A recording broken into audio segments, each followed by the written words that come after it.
फरवरी 1959, Ural पहाड़, रूस।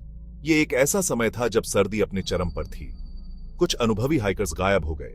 ये लोग पर्वतारोहण के विशेषज्ञ थे, फिर भी वे लापता हो गए। दिन हफ्तों में बदल गए, समय बीतता गया, लेकिन उनका कोई सुराग नहीं मिला। खोजी दल को उनका तंबू मिला।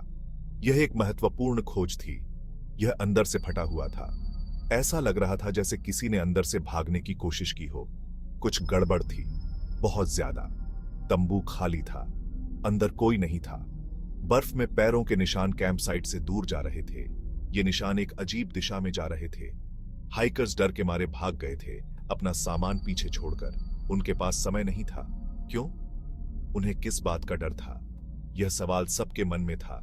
खोजी दल ने उन निशानों का पीछा किया। वे जानना चाहते थे कि क्या हुआ था।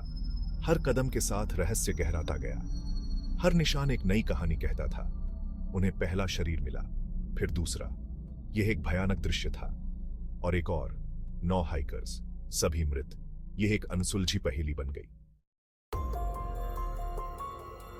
हाइकर्स ने कड़ाके की ठंड के हिसाब से कपड़े नहीं पहने थे।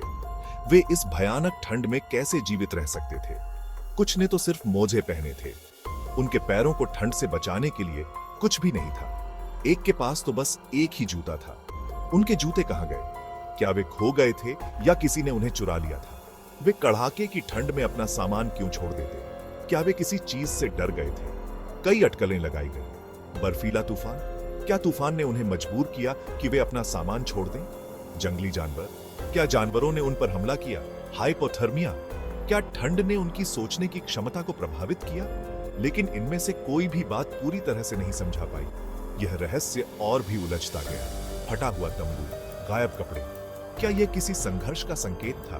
उनके चेहरों पर उभरा भयानक आतंक, उनकी आंखों में डर साफ झलक रहा था। हर भयानक जानकारी के साथ रहस्य और गहराता गया। हर नई जानकारी ने और सवाल खड़े कर दिए। उस पहाड़ पर कुछ भयानक हुआ था, कुछ अकठनीय। क्या हम कभी जान पाएंगे कि वास्तव में क्या हुआ था? ऑटोप्सीज से तो और भी परेशान करने वाली बातें सामने आईं। कुछ हाइकर्स की खोपड़ी टूटी हुई थी, पसलियां टूटी हुई थीं, अंदरूनी चोटें आई थीं, लेकिन बाहर से कोई जख्म नहीं थे। यह कैसे मुमकिन था? एक बात ध्यान खींचने वाली थी। पीड़ितों में से एक की जीभ नहीं थी, वह गायब थी। क्या उसे काटा गया था? खाया गया था?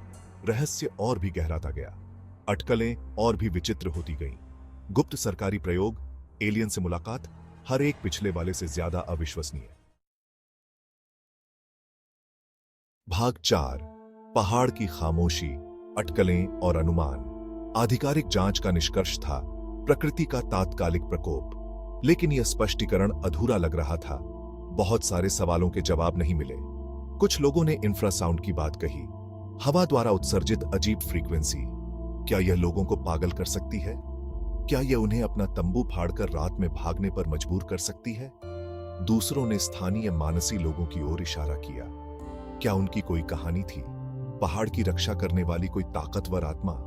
सच्चाई पता नहीं चल पाई। भाग 5, अनदेखी ताकत, अलौकिक अटकलें। येठी की अफवाहें उड़ी।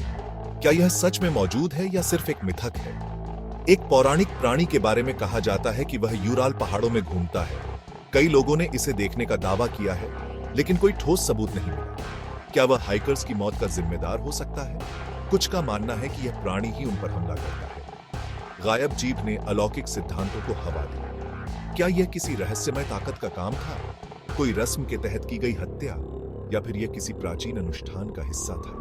प्राचीन ताकतों को खुश करने के लिए बलिदान। कल्पना बेकाबू हो गई। लोग तरह तरह की कहानियां बनाने लगे। इन दावों का समर्थन करने वाला कोई सबूत नहीं था। वैज्ञानिकों ने भी इन दावों को खारिज किया। फिर भी तर्कसंगत दिमाग अकठनीय को समझाने के लिए संघर्ष कर रहा था। क्या यह सब सिर्फ एक भ्रम है? डायटलॉफ पास की घटना डर का अड्डा बन गई। इस घटना ने लोगों के मन में कई सवाल खड़े कर दिए।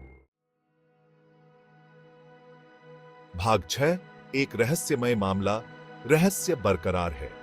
दशकों बीत चुके हैं। डियाटलॉफ पास की घटना अनसुलझी बनी हुई है। अज्ञात की एक सिहरन पैदा करने वाली याद दिलाती है, उस अंधेरे की जो साये में छिपा रह सकता है। हाइकर्स का सामान प्रदर्शन पर है, एक त्रासदी का भयानक प्रमाण। उनकी कहानी आज भी लोगों को मोहित और भयभीत करती है। डियाटलॉफ पास की घटना, गायब टुकड़ों वाली एक पहेली, अज्ञात के दिल में छिपे रहस्यों का प्रमाण।